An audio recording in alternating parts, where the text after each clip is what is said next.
Hello friends, welcome to my channel. ನಿಮಗೆ ಸಡನ್ನಾಗಿ ಮೆಣಸಿನ್ಕಾಯಿ ಬಜ್ಜಿ ತಿನ್ನಬೇಕು ಅನ್ಸೋದು ಯೂಸ್ ಮಾಡ್ತಿರಲ್ಲ, ಸಣ್ಣದು ಚಿಕ್ಕದು ಮೆಣಸಿನ್ಕಾಯಿ ಚಿತ್ರಾನ್ನಕ್ಕೆಲ್ಲ ಅದೇ ಮೆಣಸಿನ್ಕಾಯಿಂದನೇ ಬೋಂಡ ಮಾಡ್ಕೋಬೋದು. ಇವತ್ತು ನಾನು ಅದೇ ಚಿತ್ರಾನ್ನಕ್ಕೆ ಮೆಣಸಿನ್ಕಾಯಿನೇ ಉಪಯೋಗಿಸ್ಬಿಟ್ಟು ಬೋಂಡ ಮಾಡೋದು ಹೇಗೆ ಅಂತ ತಿಳಿಸ್ಕೊಡ್ತೀನಿ. ನೋಡಿ, ಇವು ತುಂಬ ಖಾರ ಇರುತ್ತೆ. ಬೋಂಡದ ಮೆಣಸಿನ್ಕಾಯಿ ಆದರೆ ಖಾರ ಇರಲ್ಲ, ಬೀಜ ಇರಲ್ಲ. ಇದು ಯೂಶ್ವಲಿ ಸಖತ್ ಖಾರ ಇರುತ್ತೆ. ಅದಕ್ಕೆ ಕಟ್ ಮಾಡಿಬಿಟ್ಟು ಈ ರೀತಿ ಮಧ್ಯ ಬೀಜ ಎಲ್ಲ ತಕ್ಕೊಬಿಡಿ. ಬೀಜ ಇದ್ದರೆ ತಿನ್ನೋಕ್ಕಾಗೋದೇ ಇಲ್ಲ.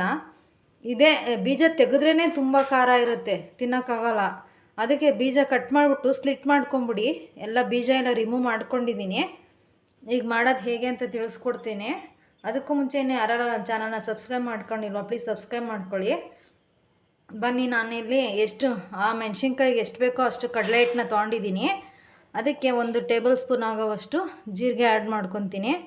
ಜೀರಿಗೆ ಯಾಕೆ ಅಂದರೆ ಇದು ಕಡಲೆ ಹಿಟ್ಟು ಅದು ವಾಯುನ ಬ್ಯಾಲೆನ್ಸ್ ಮಾಡೋಕ್ಕೋಸ್ಕರ ಜೀರಿಗೆ ಹಾಕ್ಕೊಳೋದು. 1 ಪಿಂಚಷ್ಟು ಅಡುಗೆ ಸೋಡಾ ಹಾಕ್ಕೋತಾ ಇದ್ದೀನಿ. ರುಚಿಗೆ ತಕ್ಕಷ್ಟು ಉಪ್ಪು ಆ್ಯಡ್ ಮಾಡ್ತಾಯಿದ್ದೀನಿ. ಖಾರದ ಪುಡಿ ಎಲ್ಲ ಹಾಕ್ಕೋಬೇಡಿ, ಯಾಕೆಂದರೆ ಅದೇ ಮೆಣಸಿನ್ಕಾಯಿ ತುಂಬ ಖಾರ ಇರುತ್ತೆ, ತಿನ್ನೋಕ್ಕಾಗಲ್ಲ. ಸ್ವಲ್ಪನೇ ನೀರು ಹಾಕ್ಕೊಂಡು, ಜಾಸ್ತಿ ತೆಳ್ಳಗೂ ಇರಬಾರ್ದು, ಗಟ್ಟಿಗೂ ಇರಬಾರ್ದು, ಅದಕ್ಕೆ ಕಲಿಸ್ಕೊಳ್ಳಿ. ನೋಡಿ, ಅದಕ್ಕೆ ಕಲಿಸ್ಕೊಂಡಿದ್ದೀನಿ. ಇಷ್ಟು ಗಟ್ಟಿ ಇದ್ದರೆ ಸಾಕು, ಇದಕ್ಕಿಂತ ನೀರು ಮಾಡ್ಕೋಬೇಡಿ. ಈಗ ಎಣ್ಣೆ ಕಾದಿದೆ. ನಾನು ಒಂದೊಂದೇ ಹಿಟ್ಟಲ್ಲಿ ಎದ್ದು ಹಾಕ್ತಾಯಿದ್ದೀನಿ.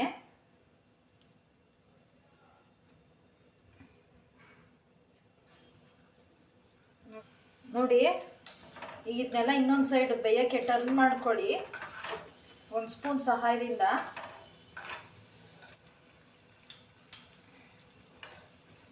ನೋಡಿ, ಮೆಣಸಿನ್ಕಾಯಿ ಚೆನ್ನಾಗಿ ಬೇಯಬೇಕು, ಅವಾಗ ಖಾರ ಇರೋದಿಲ್ಲ.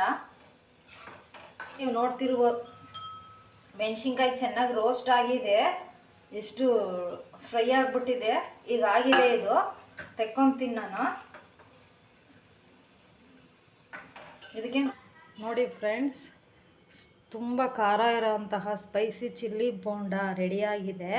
ಇದು ಹೆಚ್ಚಿಗೆ ತಿನ್ನಬೇಡಿ, ಹೆಚ್ಚು ತಿಂದರೆ ಗ್ಯಾಸ್ಟ್ರಿಕ್ ಆಗಿಬಿಡತ್ತೆ. ಏನೋ ಅವಾಗ ಒಂದ್ಸತಿ ಯಾವಾಗ ಚಳಿ ಇದ್ದಾಗ ತಿನ್ನಬೇಕು ಅನಿಸ್ದಾಗ ಒಂದೊಂದ್ಸತಿ ಮಾಡ್ಕೊಂಡು ತಿನ್ನಿ.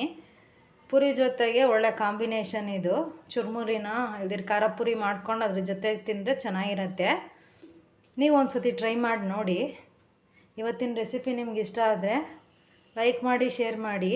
ಹಾಗೆ ನಿಮ್ಮ ಫ್ಯಾಮಿಲಿ ಫ್ರೆಂಡ್ಸ್ ಜೊತೆ ಹೆಚ್ಚೆಚ್ಚು ಶೇರ್ ಮಾಡಿ. ನಮ್ಮ ಚಾನಲ್ ಇನ್ನೂ ಸಬ್ಸ್ಕ್ರೈಬ್ ಮಾಡ್ಕೊಂಡಿಲ್ಲ ಅಂದರೆ ಸಬ್ಸ್ಕ್ರೈಬ್ ಮಾಡ್ಕೊಳ್ಳಿ. Thanks for watching.